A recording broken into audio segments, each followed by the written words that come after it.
नमस्कार, मैं हूं पूजा सिंह और आप देख रहे RNTV नेशनल। चलिए खबरों की शुरुआत करेंगे देश और दुनिया की तमाम बड़ी खबरों के साथ। दिल्ली में बीजेपी की पश्चिम बंगाल विधानसभा चुनावों को लेकर कोर ग्रुप की बैठक संपन्न हुई। बैठक में भाग लेने के बाद केंद्रीय गृह मंत्री अमित शाह केंद्रीय मंत्री JP नड्डा के आवास से रवाना हुए। बैठक में आगामी चुनाव रणनीति और पार्टी की तैयारियों पर चर्चाएं की गई।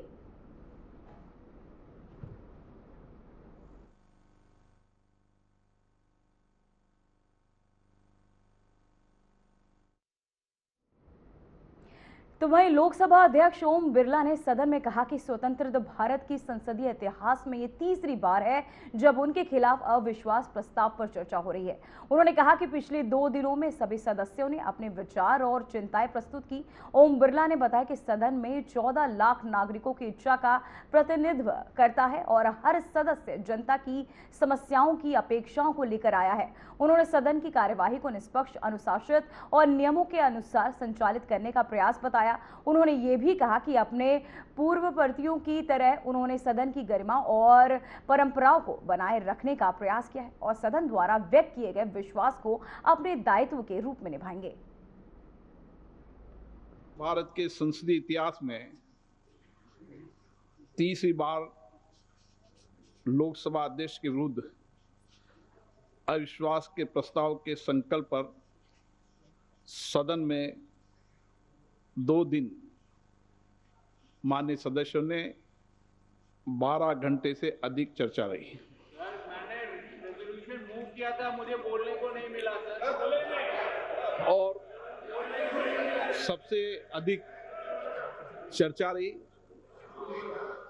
ताकि सभी माननीय सदस्यों के विचार, तर्क और चिंताएं सदन के समक्ष आ सके। प्रतिपक्ष के माननीय सदस्यों ने विपक्ष की आवाज दबाने और निष्पक्षता के अभाव की बात कही। माननीय सदस्यों ने आसन की निष्पक्षता, सदन की कार्यकुशलता एवं भारत की संसद की वैश्विक उपलब्धियों की बात की। वहीं माननीय सदस्यों ने हमारे संसदीय लोकतंत्र की व्याख्या की एवं सदन की गरिमापूर्ण परंपराओं, नियमों और प्रक्रियाओं पर अपना दृष्टिकोण रखा। माननीय सदस्यगण, ये सदन भारत के 140 करोड़ नागरिकों की संप्रभु इच्छा का प्रतिनिधित्व करता है। यहाँ उपस्थित प्रत्येक सदस्य लाखों नागरिकों के जनादेश को लेकर आते हैं और हर माननीय सदस्य नागरिकों की समस्याओं, अभावों, कठिनाइयों को दूर करने तथा उनकी अपेक्षाएं, आकांक्षाओं, उम्मीदों को पूर्ण करने की आशा भी साथ लेकर आता है। मैंने हमेशा ये प्रयास किया कि सदन के अंदर प्रत्येक माननीय सदस्य नियमों और प्रक्रियाओं के तहत विषय मुद्दों पर अपने विचार व्यक्त करें। सभी माननीय सदस्यों को इसके लिए पर्याप्त अवसर भी देने का मैंने प्रयास किया। ये सदन समाज के अंतिम व्यक्ति में खड़े हर व्यक्ति की आवाज बने, ऐसा मैंने प्रयास किया। मैंने निरंतर प्रयास किया कि मैं उन माननीय सदस्यों को सदन की कार्रवाई में हिस्सा लेने के लिए प्रेरित करूं जो या तो संकोच करते हैं या नहीं बोलते हैं। मैंने दोनों कार्यकाल में समय समय पर जो भी माननीय सदस्यों ने विचार नहीं किया, मैंने चैम्बर में बुलाकर उनको आग्रहपूर्वक किया कि वह सदन में अपनी बात रखें, अपनी क्षेत्र की आवाज को रखें, क्योंकि सदन में बोलने से लोकतंत्र का संकल्प मजबूत होता है, सरकार की जवाबदेही भी तय होती है। ये सदन विचारों का, चर्चा का जीवंत मंच रहा है। हमारे संसदीय लोकतंत्र में सहमति असहमति की महान परंपरा हमेशा से रही है। माननीय सदस्यगण, जब हमारे संविधान निर्माताओं ने स्वतंत्र भारत के लिए संविधान का निर्माण किया, तब उन्होंने गहन विमर्श और अनुभव के आधार पर संसदीय लोकतंत्र की व्यवस्था को अपनाया और आज दुनिया के अंदर संसदीय लोकतंत्र की व्यवस्था ही शासन चलाने की सर्वश्रेष्ठ पद्धति है। इस व्यवस्था में संसद केवल कानून बनाने का मंच न होकर राष्ट्र की लोकतांत्रिक चेतना का केंद्र बिंदु भी है। भारतीय संविधान के आर्टिकल 93 में अध्यक्ष के निर्वाचन का प्रावधान है। मुझे इस पावन सदन ने दूसरी बार अध्यक्ष पद का दायित्व और अवसर दिया। मैंने हमेशा ये प्रयास किया कि सदन की कार्रवाई निष्पक्षता, अनुशासन, संतुलन और नियमों के साथ संचालित हो। सदन में सभी को साथ लेकर सामंजस्य से व्यवस्था और कार्यकुशलता बनाए रखने के लिए मैंने मेरे दायित्व को निभाया। मेरा हमेशा ये प्रयास रहता है कि सदन की गरिमा, मर्यादा और प्रतिष्ठा में उत्तरोत्तर वृद्धि होती रहे। मंगलवार दिनांक 10 फरवरी 2026 को प्रतिपक्ष के कुछ माननीय सदस्यों ने अविश्वास प्रस्ताव का नोटिस दिया। हमारे संविधान द्वारा स्थापित संसदीय लोकतंत्र की व्यवस्था में मेरा हमेशा अटूट विश्वास रहा है। मैंने अपने नैतिक कर्तव्यों का निर्वहन करते हुए अविश्वास के प्रस्ताव के प्रस्तुतीकरण के साथ ही सदन की कार्रवाई से अपने आप को अलग कर लिया। पिछले 2 दिनों में इस सदन ने लोकतंत्र की एक महत्वपूर्ण संसदीय प्रणाली को पूरा किया। इस चर्चा के दौरान अनेक विचार, अनेक दृष्टिकोण, अनेक भावनाएं इस सदन के सामने रखी गई। मैंने सदन के प्रत्येक माननीय सदस्य की बात को गंभीरता और ध्यान से सुना। मैं इस सदन के सभी माननीय सदस्यों का हृदय से आभार व्यक्त करता हूं, चाहे उन्होंने समर्थन में अपने विचार रखे हों या आलोचना के रूप में अपने सुझाव दिए हों। लोकतंत्र की यही विशेषता है, यहाँ हर आवाज़ सुनी जाती है और हर दृष्टिकोण को महत्व दिया जाता है। ये आसन किसी व्यक्ति का नहीं है, ये भारत की लोकतांत्रिक परंपरा, संविधान की भावना और इस महान संस्था की प्रतिष्ठा का प्रतीक है। मेरे पूर्ववर्ती अध्यक्षों ने इस सदन की मर्यादा और परंपरा को मजबूत किया और हमेशा इस सदन की प्रतिष्ठा बढ़ाई है। संस्थाएं, मर्यादा और परंपरा स्थायी रहती है। सदन द्वारा मुझ पर व्यक्त किए गए विश्वास के लिए मैं सभी का आभार व्यक्त करता हूं। मैं आपको विश्वास दिलाता हूं, इस विश्वास को अपनी जिम्मेदारी मानते हुए पूरी निष्ठा, निष्पक्षता और संवैधानिक मर्यादा के साथ निभाने का प्रयास करूंगा।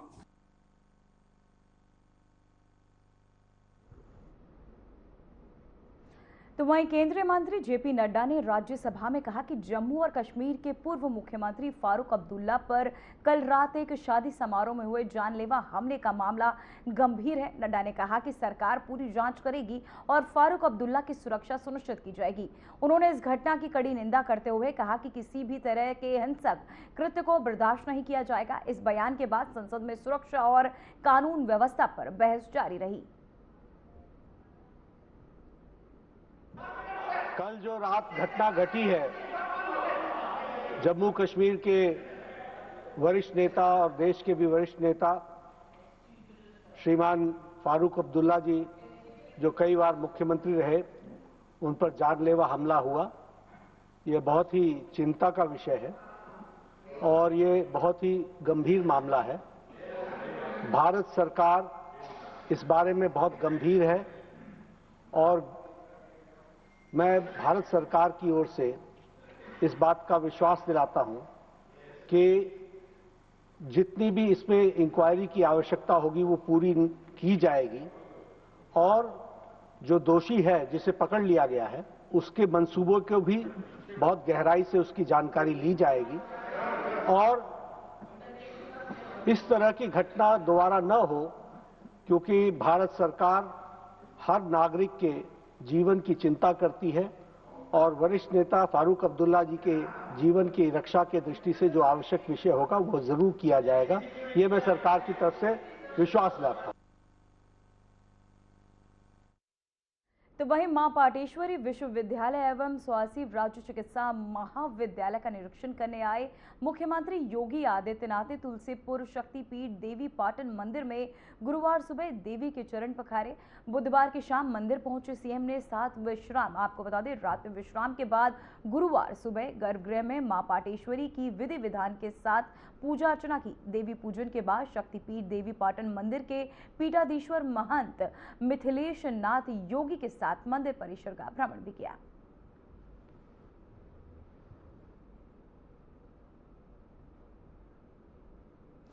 तो वहीं यूपी के मुख्यमंत्री योगी आदित्यनाथ ने आज शक्तिपीठ परिसर स्थित गौशाला का दौरा किया और वहां मौजूद गायों को चारा खिलाया। मुख्यमंत्री ने गायों की देखभाल और संरक्षण के महत्व पर जोर देते हुए कहा कि ये कार्य केवल धार्मिक और सांस्कृतिक दृष्टिकोण से ही नहीं बल्कि कृषि और पर्यावरण के लिए भी आवश्यक है। इस अवसर पर प्रशासनिक अधिकारियों और स्थानीय लोगों ने भी कार्यक्रम में भाग लिया और मुख्यमंत्री के साथ गायों को चारा खिलाने में सहयोग किया।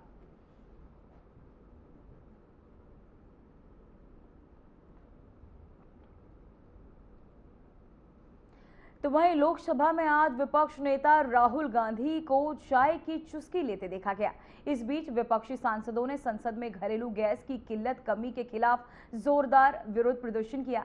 विपक्षी नेताओं का कहना है कि जनता को समय पर गैस सिलेंडर की आपूर्ति सुनिश्चित नहीं की जा रही है। इस मुद्दे पर हंगामा और नारेबाजी के बीच सदन की कार्यवाही प्रभावित हुई। सरकार ने अभी तक इस पर कोई आधिकारिक टिप्पणी नहीं दी है।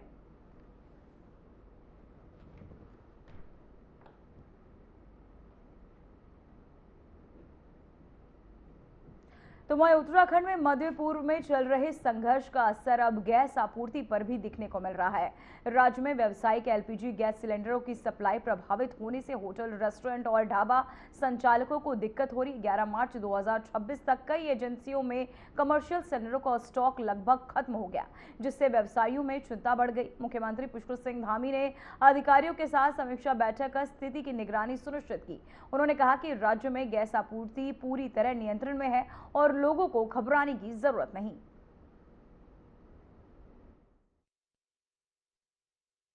हमारे उपभोक्ताओं को किसी प्रकार की परेशानी न हो, राज्य के अंदर कोई भी स्थिति ऐसी न हो जिसके कारण से अफरा तफरी का माहौल बने।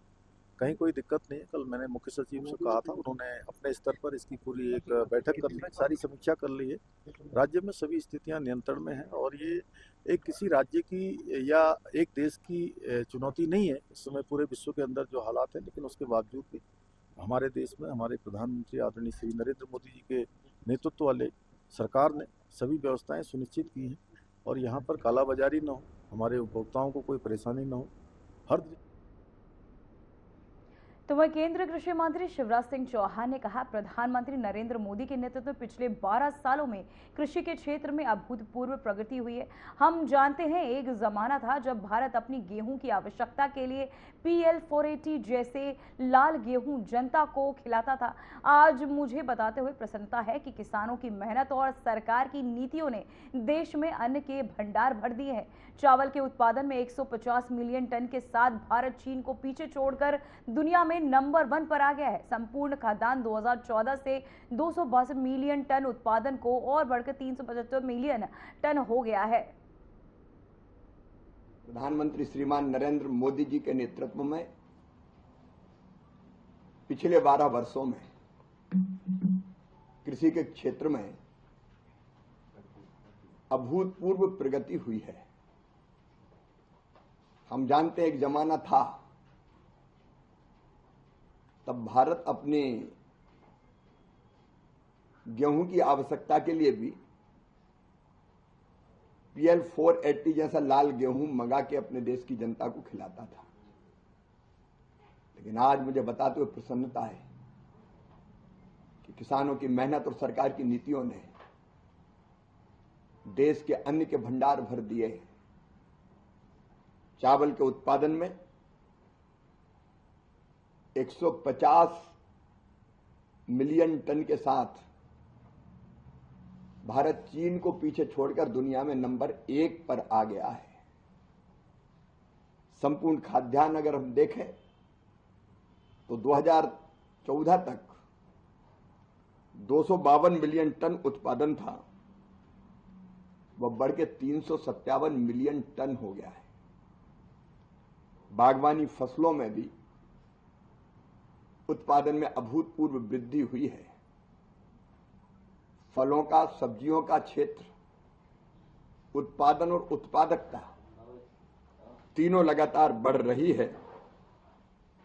बागवानी फसलों का उत्पादन 277 मिलियन टन से बढ़कर 369 मिलियन टन हो गया है। दलहन के क्षेत्र में भी लगातार प्रयत्न जारी है। भारत दलहन का सबसे बड़ा उत्पादक और उपभोक्ता दोनों है। हम दुनिया में सबसे ज्यादा उत्पादन करते हैं, लेकिन फिर भी हमें अपनी आवश्यकता के लिए अभी भी बाहर से आयात भी करना पड़ता है। लेकिन लगातार प्रयत्नों के कारण दलहन का और तिलहन का उत्पादन भी बढ़ा है। हमने दालों के उत्पादन को प्रोत्साहित करने के लिए तुअर, मसूर और उड़द की किसान जितनी चाहे उतनी खरीदी करने का भी फैसला किया है। किसान कल्याण के लिए हम लोगों ने संपूर्ण जानकारी के साथ एक ही एआई डिजिटल प्लेटफॉर्म बन जाए, भारत विस्तार, और इसलिए उसके प्रथम चरण को भी लॉन्च किया है, जिसमें किसान को सारी जानकारी एक फोन कॉल पर भी उसकी भाषा में देने का काम किया जाएगा। पिछले वर्षों में हमने एमएसपी पर भी गेहूं, धान, कपास, दलहन और तिलहन की रिकॉर्ड खरीदी की है और किसान को सस्ते दामों पर खाद मिलना सुनिश्चित किया है। उर्वरक सब्सिडी, खादों पर सब्सिडी पिछले साल भी 1,86,000 करोड़ रुपए के आसपास थी और इस बार भी 1,70,000 करोड़ का प्रावधान बजट में किया गया है। कृषि में ऋण का प्रभाव भी, जो कभी 2014 तक लगभग 8,45,000 करोड़ हुआ करता था। तो वहीं बिहार के मुख्यमंत्री नीतीश कुमार ने प्रसिद्ध सिंहेश्वर स्थान में पूजा अर्चना की। उन्होंने मंदिर में श्रद्धालुओं के साथ समय बिताया और स्थानीय प्रशासन और समाज को धार्मिक गतिविधियों को बढ़ावा देने के लिए प्रेरित किया। मुख्यमंत्री ने मंदिर की साफ सफाई और व्यवस्थाओं पर भी ध्यान दिया। इस मौके पर स्थानीय लोग और प्रशासनिक अधिकारी उपस्थित रहे।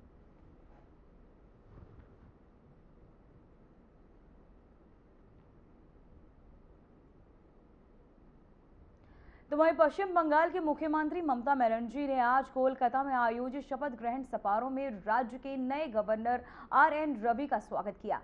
इस अवसर पर मुख्यमंत्री नए गवर्नर के साथ मिलकर राज्य और केंद्र के बीच बेहतर संवाद और सहयोग की कामना की। मुख्यमंत्री ममता बनर्जी ने समारोह में कहा कि राज्य और केंद्र सरकार के बीच सहयोग से ही विकास और शांति सुनिश्चित की जा सकती है। समारोह में विभिन्न सरकारी और राजनीतिक हस्तियों ने हिस्सा लिया और नए गवर्नर को शुभकामनाएं दी। राज्य में ये शपथ ग्रहण समारोह नए प्रशासनिक दौरे की शुरुआत के रूप में देखा जा रहा है, जिसमें सरकारी योजनाओं और विकास कार्यक्रमों पर विशेष ध्यान दिया जाएगा।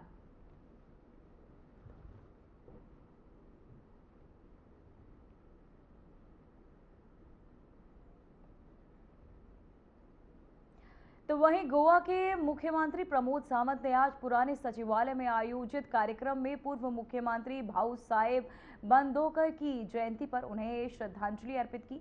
इस अवसर पर मुख्यमंत्री ने भाऊ साहेब के योगदान और गोवा के विकास में उनके प्रयासों को याद किया। कार्यक्रम में राज्य के कई राजनीतिक और सामाजिक हस्तियों ने भी हिस्सा लिया। प्रमोद सावंत ने कहा कि भाऊ साहेब की नीतियां और उनके आदर्श आज भी राज्य के प्रशासन और जनता के लिए प्रेरणा स्रोत है। इस अवसर पर पुष्पांजलि अर्पित कर उन्हें याद किया गया।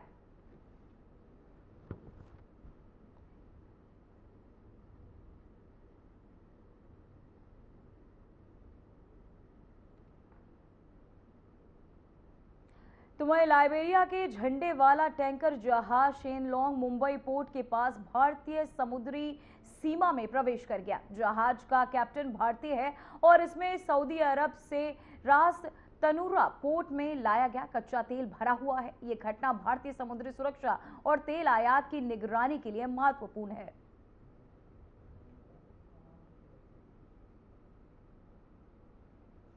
तो वहीं आपको बताते चले भारतीय वहीं लाइबेरिया झंडे वाला जहाज प्रवेश जिसे लेकर मुंबई सीमा में शेनलोंग टैंकर का प्रवेश। जो आपको बताते चले लाइबेरिया के झंडे वाला टैंकर जहाज शेनलोंग मुंबई पोर्ट के पास भारतीय समुद्री सीमा में प्रवेश कर गया।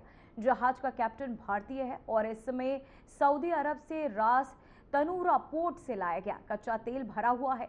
ये घटना भारतीय समुद्री सुरक्षा और तेल आयात की निगरानी के लिए भी महत्वपूर्ण है। तो वहीं आपको बता दें मुंबई सीमा में शेनलोंग टैंकर का प्रवेश, जहां भारतीय कैप्टन के साथ ये जहाज सीमा में प्रवेश करता हुआ नजर है। रास तनूरा से कच्चा तेल लाया, जहां लाइबेरिया झंडे वाला जहाज का ये प्रवेश से लेकर को बताते चले भारतीय कैप्टन के साथ ये जहाज मुंबई पोर्ट पर नजर आया।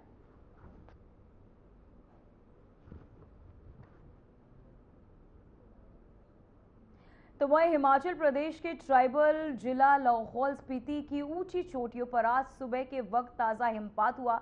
अटल टनल रोहतांग समेत शिंकुजा दर्रा, रोहतांग पास, कोकरस और लाहौल घाटी में बर्फ के फाहे गिरे। वहीं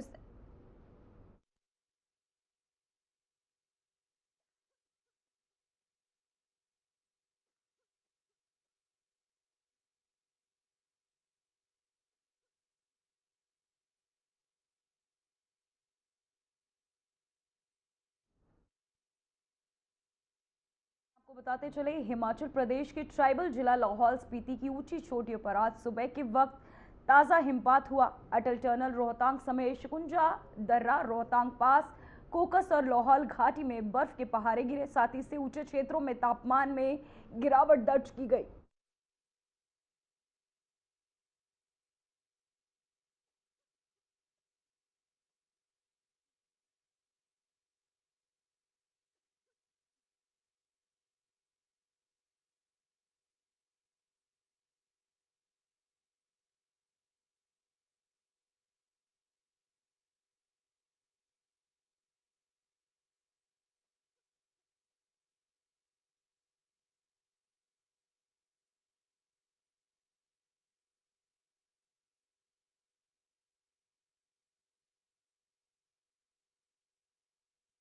तो वहीं आपको बताते चले हिमाचल प्रदेश में ट्राइबल जिला लाहौल स्पीति की ऊंची चोटियों पर आज सुबह के वक्त ताजा हिमपात हुआ।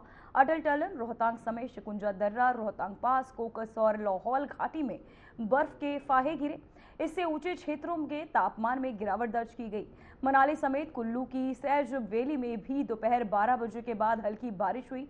मंडी, कांगड़ा, चंबा व किन्नौर की ऊंची चोटियों पर भी हल्का हिमपात और हमीरपुर व ऊना की हल्की बारिश का पूर्वानुमान है। वहीं शिमला समेत प्रदेश के ज्यादातर भागों में भी आज सुबह से ही मौसम खराब बना हुआ है।